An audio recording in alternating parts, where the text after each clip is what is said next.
I want to talk to you today about a killer that walks with you every day. A thief that sneaks into your mind when you least expect it. A silent assassin of dreams, of joy, of purpose. It is not outside you. It does not come with a gun or a knife or a loud threat. It comes with a whisper. A whisper that says, "You're not good enough. Who'll never make it. Why even try?" That, my friend, is negative thinking. And if you don't kill it, it will kill you. It will kill your joy. It will kill your confidence. It will kill your destiny. You see, your mind is a battlefield, and negative thoughts are the enemy's weapons. Yes, you were not born to be defeated. You were born to overcome. You were born with purpose, with power, with the breath of greatness in your lungs.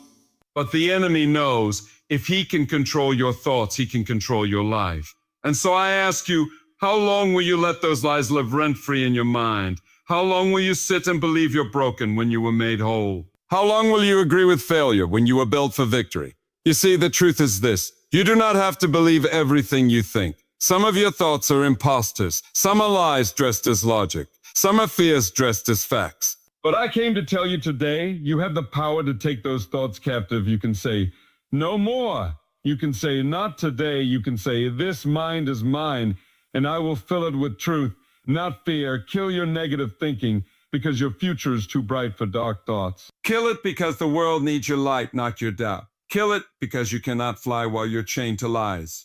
You were made for more. You were made to rise. And the first step to rising is silencing the voice that says you can't. So rise up, stand tall. And the next time a negative thought knocks at the door of your mind, don't just ignore it, destroy it. Because victory doesn't begin with your hands, it begins with your mind. And I believe your best is yet to come. If you can kill that thought, you can live that life. Negative thinking is not just a harmless voice in your head. It's a seed that grows in silence and shadows, taking root in your heart when you're most vulnerable, when you're tired, when you're hurt, when life has thrown you to the floor and you're too weary to rise. It crawls in with its soft voice and sharp claws, whispering that you are not enough, not worthy, not loved, not chosen. And the longer you listen, the more it weaves its web around your confidence, draining you of your strength until you forget who you are and why you started. It doesn't strike like lightning, it seeps like poison. A slow drip of doubt, a quiet flood of fear that tells you the mountain is too high, the road is too long, the dream is too far, the door is too closed. And so you shrink, not because you're small, but because you've started believing the lie that you were never made to stand tall. And the enemy laughs because he doesn't have to fight you when you've already started fighting yourself. It tells you to stop before you even begin. Convinces you that failure is inevitable and that success belongs to someone else, someone better, someone bolder.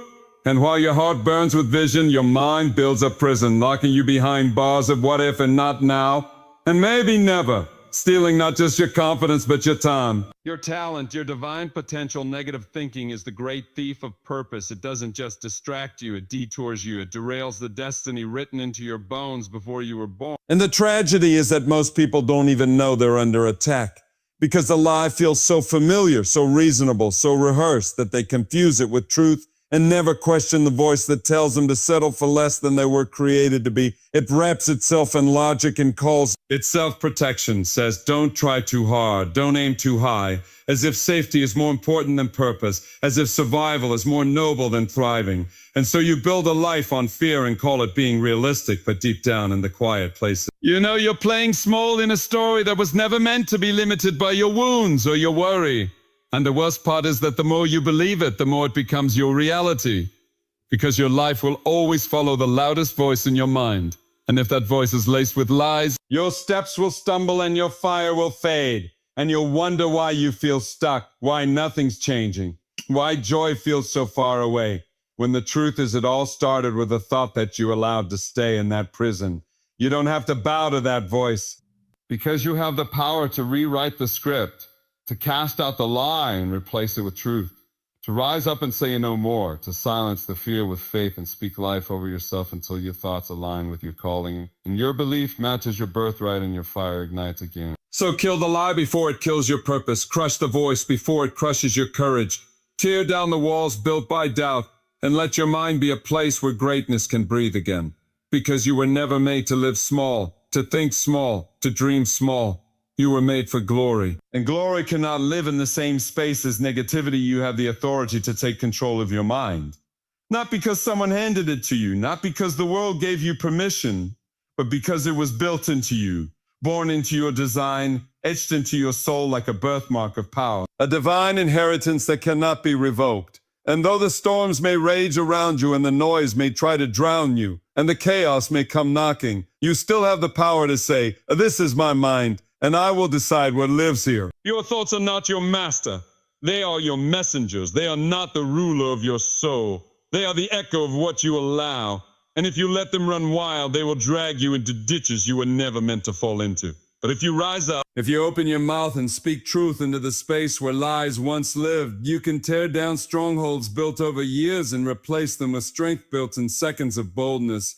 You have the authority to silence the fear that creeps in when the lights go out and the crowd is gone, and it's just you and your doubt and the questions start knocking like ghosts on the door of your peace. But you don't have to answer. You don't have to sit and sip tea with anxiety or rehearse rejection like it's your anthem. You can stand up, speak out, and tell the fear it no longer gets a seat at your table. Because authority doesn't mean you'll never hear a lie again. It means you'll recognize it when it comes. And instead of entertaining it, you'll confront it. Instead of feeding it, you'll starve it. Instead of bowing to it, you'll rebuke it. And every time you do, you take back territory in your mind. Every time you say no to the voice that says you can't, you say yes to the future that says you will. And you might feel like you're too far gone, like your mind's been messy for too long, like the battle is too big and the thoughts too loud, but I'm here to tell you the authority you need is not found in perfection. It's found in persistence. It's found in the moment you decide to fight back, to stand in front of the mirror of your own mind and say, "I'll know more. This is not who I am. This is not how I think. This is not how I live," because your mind is a gate and you are the guard.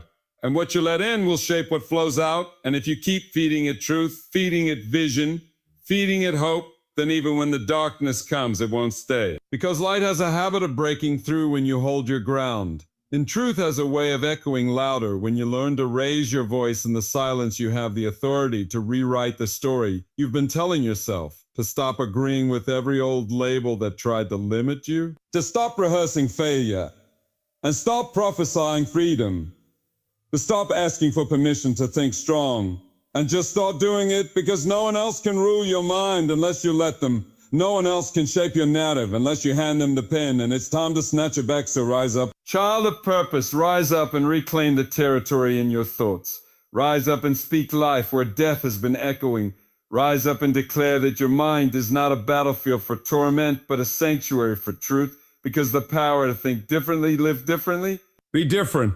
It's already inside you, waiting, burning, roaring, and all that's left is for you to take your authority and use it.